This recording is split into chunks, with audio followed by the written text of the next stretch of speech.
BRS 7 సీట్లల్లో డిపాజిట్లు కోల్పోయింది. ఆదిలాబాద్ కావచ్చు, నిజామాబాద్ కావచ్చు, కరీంనగర్ కావచ్చు, మల్కాజ్గిరి కావచ్చు, సికింద్రాబాద్ కావచ్చు, చేవెళ్ళ కావచ్చు, మహబూబ్ నగర్ కావచ్చు, ఈ 7 పార్లమెంటు నియోజకవర్గాలలో బీఆర్ఎస్ డిపాజిట్లు కోల్పోయి బీజేపీని గెలిపించడం ద్వారా బీఆర్ఎస్ నాయకులు ఆత్మ బలిదానం చేసుకొని అవయవ దానం చేసిండ్రు బీజేపీకి. ఈ విషయం నేను ఈరోజు చెప్పడం లేదు.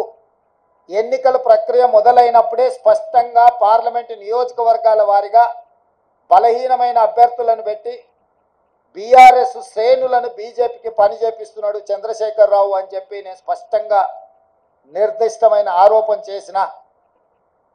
నేను నిర్దిష్టమైన అంశాలను ప్రస్తావించినప్పుడు బీఆర్ఎస్ నాయకులు వితండవాదం చేసిండ్రు, నా మీద వాళ్ళు మాటల దాడి చేసిండ్రు. ఇవాళ ఇంకొక విషయం, అత్యంత కీలకమైన అంశం నేను ఇప్పుడు ప్రస్తావించదలుచుకున్నా. 2001లో తెలుగుదేశం పార్టీకి రాజీనామా చేసి చంద్రశేఖరరావు గారు సిద్దిపేటలో శాసనసభ్యుడిగా పోటీ చేసినప్పటి నుంచి 2023 డిసెంబర్ వరకు సిద్దిపేట శాసనసభ నియోజకవర్గంలో ఏ రోజు కూడా 25-30 వేల మెజారిటీ నుంచి 1,25,000 మెజారిటీ వరకు ప్రతి సందర్భంలో అది చంద్రశేఖరరావు గారు కావచ్చు, లేకపోతే హరీష్ రావు గారు కావచ్చు, లేకపోతే స్థానిక సంస్థలు కావచ్చు, లేకపోతే పార్లమెంట్ ఎన్నికల్లో కావచ్చు, అత్యధిక మెజారిటీ సిద్దిపేట అసెంబ్లీ నియోజకవర్గంలో బీఆర్ఎస్ పార్టీకి వచ్చింది. కానీ ఈ పార్లమెంట్ ఎన్నికల్లో హరీష్ రావు గారు సిద్దిపేటలో పూర్తి తన ఓట్లను బీజేపీకి బదిలీ చేసిండు. ఇవాళ బీజేపీ రఘునందన్ రావు గారికి 63,000 పైచిలకు ఓట్లు వస్తే బీఆర్ఎస్కు 65,000 ఓట్లు మాత్రమే వచ్చినాయి. ఈరోజు బీఆర్ఎస్ మెజారిటీ సిద్దిపేటలో 2,500 ఓట్లు మాత్రమే. అంటే ఇప్పటి వరకు సిద్దిపేట నియోజకవర్గం మీద పూర్తి ఆధిపత్యాన్ని పట్టును ప్రదర్శించిన బీఆర్ఎస్, కేసీఆర్ హరీష్ ఇద్దరు బీఆర్ఎస్ ఓట్ల మొత్తాన్ని బీజేపీకి రఘునందన్ రావుకు బదిలీ చేయడం ద్వారా ఈరోజు మెదక్లో కాంగ్రెస్ పార్టీని ఒక బలహీన వర్గాల అభ్యర్థిని ఓడించడం జరిగింది. మాకు కేవలం సిద్దిపేటలో వచ్చిన మైనస్ వల్లనే ఈరోజు దాదాపుగా మేము మెదక్ పార్లమెంట్ సీటును ఓడిపోవడం జరిగింది. అంటే బీఆర్ఎస్ను నమ్మి నిలబడ్డ వెంకట్రామరెడ్డిని నమ్మించి మోసం చేయడమే కాకుండా కాంగ్రెస్ పార్టీని ఓడించాలా, కాంగ్రెస్ పార్టీ అంటేనే ఏవగింపు లేకపోతే కోపము ప్రదర్శించి ఆత్మ బలిదానం చేసుకొని అవయవ మార్పిడికి పాల్పడి ఈరోజు బీజేపీని గెలిపించారు. 7 పార్లమెంట్లలో ఆనాడు 37.5% ఓట్లు తెచ్చుకున్న బీఆర్ఎస్ ఈరోజు 16.5% ఓట్లకు పడిపోయింది రాష్ట్ర వ్యాప్తంగా. అంటే దాదాపుగా 22% ఓట్లు బీఆర్ఎస్ ఓట్లు బీజేపీకి బదిలీ చేసిండ్రు. 2023 శాసనసభ ఎన్నికలలో బీజేపీకి 13% ఓట్లు వచ్చినాయి. ఈ పార్లమెంట్ ఎన్నికల్లో 35.5% ఓట్లు వచ్చినాయి. సరిగ్గా బీజేపీ ఓట్లు 22.5% పెరిగితే బీఆర్ఎస్ ఓట్లు 37.5% నుంచి 16.5%కి పడిపోయినాయి అని అంటే సరిగ్గా 21%, 22% ఓట్లు బీఆర్ఎస్ వాళ్ళు బీజేపీకి బదిలీ చేసిండ్రు. తద్వారా 8 పార్లమెంటులల్లా బీజేపీ గెలిచింది. 8 పార్లమెంట్లల్లా బీఆర్ఎస్ డిపాజిట్లు గల్లంతైనాయి. ఒక్క మెదకులో ఓడిపోయిన దాంట్లో మాత్రమే వాళ్ళకి డిపాజిట్ వచ్చింది. బీజేపీ గెలిచిన 8 సీట్లల్లా 7 సీట్లు బీఆర్ఎస్ తన ఉనికిని, తన డిపాజిట్లను కోల్పోవడం ద్వారా బీజేపీని గెలిపించింది. ఈరోజు పోతూ పోతూ చస్తూ ఇవాళ బీజేపీని గెలిపించే ప్రయత్నం ఈ రాష్ట్రంలో బీఆర్ఎస్ చేసింది, చంద్రశేఖరరావు, హరీష్, కేటీఆర్ చేసిండ్రు. మొన్న జరిగిన శాసనసభ ఎన్నికల్లో 39 ఎమ్మెల్యే స్థానాలలో బీఆర్ఎస్ గెలవడం జరిగింది. భాగ్యనగరానికి వచ్చి మీడియా మిత్రులను కలవాలని అనుకున్నాం. కానీ కొంతమంది ఆడలేక మధ్యలో ఓడినట్టు గెలవడం చేతగాక పొద్దున్నే ఉద్దర మాటలు మాట్లాడేటువంటి కొంతమంది నాయకులు మీడియా మీదకి వచ్చి మెదకులో రఘునందన్ రావు గెలిచిండంటే దానికి ఎవడో ఎల్లిగాడు మల్లిగాడు సపోర్ట్ చేసిండని, చేతగానే పెద్ద మనిషి పొద్దుగానే ఉపన్యాసం ఇచ్చిండని ఒక మిత్రుడు ఫోన్ చేసి రగన్న యాడున్న అర్జెంటుగా హైదరాబాద్ మీడియా ఆఫీస్కి పోమని చెప్పిండు.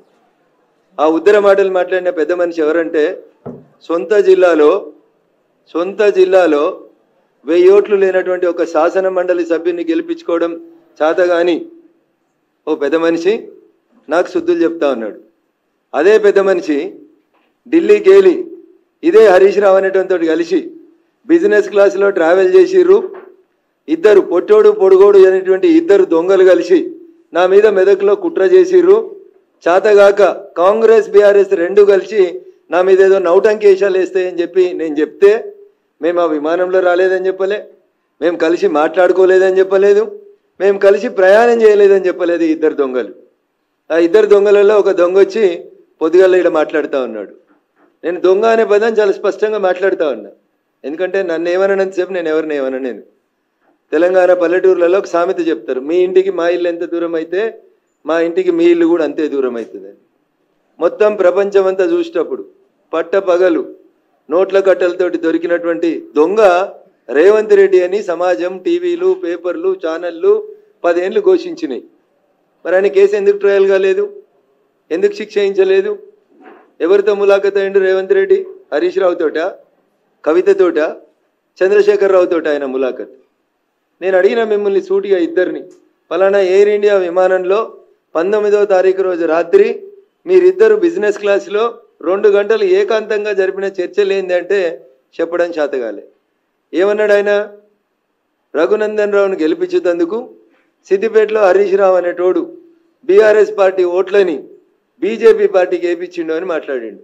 నేను అడుగుతున్నా, నాకు సంస్కారం ఉంది, నాకు చదువు చెప్పిన సార్లు కొంచెం మంచి చదువు చెప్పారు. నేను లాస్ట్ టైం కూడా రేవంత్ రెడ్డి మెదక్కి వచ్చి నా గురించి మాట్లాడినప్పుడు చెప్పిన, రేవంత్ రెడ్డి నేను నీకంటే 2 ఆకులు ఎక్కువ చదువుకొని వచ్చిన, తెలుగు, హిందీ, సంస్కృతం, మలయాళం, కన్నడలో కూడా నీకంటే మంచిగా మాట్లాడగలుగుతా అని చెప్పిన. కానీ నా సంస్కారం, నాకు చదువు నేర్పించినటువంటి గురువులు చెప్పినటువంటి విద్య నాకు అడ్డం వస్తుంది అని చెప్తా ఉన్నా. నేను సొంత ఊర్లో ఎమ్మెల్సీ గెలవడం చేతగానోడు, పోనీ సొంత ఎంపీ సీట్ అన్న నిలబెట్టుకున్నాడు అంటే ఎన్ని ఓట్లతో ఓడిపోయిండో ఆయనకే తెలియాలి. ఆయన గెలిచింది అత్తేసారి 5,000 గెలిచిండు. ఇవాళ ఆయన ఓడిపోయింది ఎన్ని వేలతో ఓడిపోయిండో, ఎన్ని లక్షలతో ఓడిపోయిండో నాకంటే ఎక్కువ మా మీడియా మిత్రులకు తెలుసు. సొంత ఊర్లో ఎమ్మెల్సీ నిలుపుకోవడం చేతగా లేదు, పెద్ద పొంకనాలు కొడుతూ ఉంటాడు, పెద్ద మాటలు మాట్లాడుతూ ఉంటాడు. అధికారంలో లేనప్పుడు ఎన్ని మాటలు మాట్లాడిండు. ఇవాళ అధికారంలోకి వచ్చి 6 నెలలు అయింది. ఏం చేసినావు? ఒక్క జీవో తెలంగాణలోకి సిబిఐని రాకుండా నీకంటే ముందున్న ముఖ్యమంత్రి ఒక జీవో తెచ్చిండు. నువ్వు సక్కనోనివైతే తెలంగాణలో తప్పు చేసిన వాళ్ళని జైలుకు పంపించాలనే కోరిక నీకు నిజంగా ఉంటే సిబిఐని రాకుండా నిషేధించినటువంటి జీవోని ఎత్తేయడంలో రేవంత్ రెడ్డికి ఉన్నటువంటి కష్టం ఏందో ఒకసారి చెప్పాలి. ఎందుకంటే ఆయన మీద కూడా రేపు మాపో వస్తుంది అనేటువంటి బాధ, భయం ఏమన్నా మనసులో ఉందేమో ఒకసారి ఆలోచించుకోవాలి. నిజంగా 2013 మేలో బయటకు వచ్చిన తర్వాత టీఆర్ఎస్ పార్టీ నాయకత్వం మీద, చంద్రశేఖరరావు మీద, హరీష్ రావు మీద రఘునందన్ గత 10-12 ఏళ్ల నుంచి రాజీ లేని పోరాటం చేస్తుండనేది మా మెదక్ జిల్లాలో చిన్న పోరాన్ని అడిగినా కానీ చెప్తారు. రఘునందన్ రావుకి కాంప్రమైజ్ పాలిటిక్స్ తెలివై, రఘునందన్ రావు కాలుమొక్కుడు తెలియదు. రఘునందన్ రావుకి తెలిసింది ముక్కుసూటిగా మాట్లాడే తెలుసు. చంద్రశేఖరరావు అయినా గట్లే మాట్లాడతాడు రఘునందన్ రావు, రేవంత్ రెడ్డి అయినా గట్లే మాట్లాడతాడు. 10 ఏళ్ళు జయ జయ హే తెలంగాణ జననీ జయకేతనం అనే పాటను గుర్తించే సూరత్ లేదని చంద్రశేఖరరావుని నిండు అసెంబ్లీలో నిలదీసిన ఒకే ఒక ఎమ్మెల్యే ఎవడంటే అది రఘునందన్ రావు తప్పితే ఇంకొకరు కాదు. ఇలా దానికి సినిమా బాణీలు, సినిమా వేషాలు, సినిమా రంగులు అద్ది ఈయనేదో క్రెడిట్ కొట్టుకునే నాటకాలు చేసాడు మాకు రాదు రేవంత్ రెడ్డి గారు. అందుకని నేను ఏమంటున్నా అంటే రేవంత్ రెడ్డి గారిని, హరీష్ రావు గారిని, నేను ఎవరి దయాదాక్షిణ్యాల మీద గెలవలే.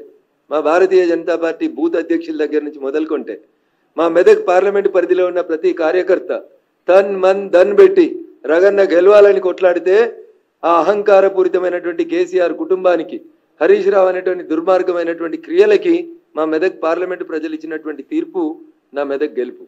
నేను వాడేవాడో వీడేవాడో వేస్తే గెలవలేదు. నేను ఎవరి దయాదాక్షిణ్యాల మీద ఈ కుర్చీలోకి రాలేదు.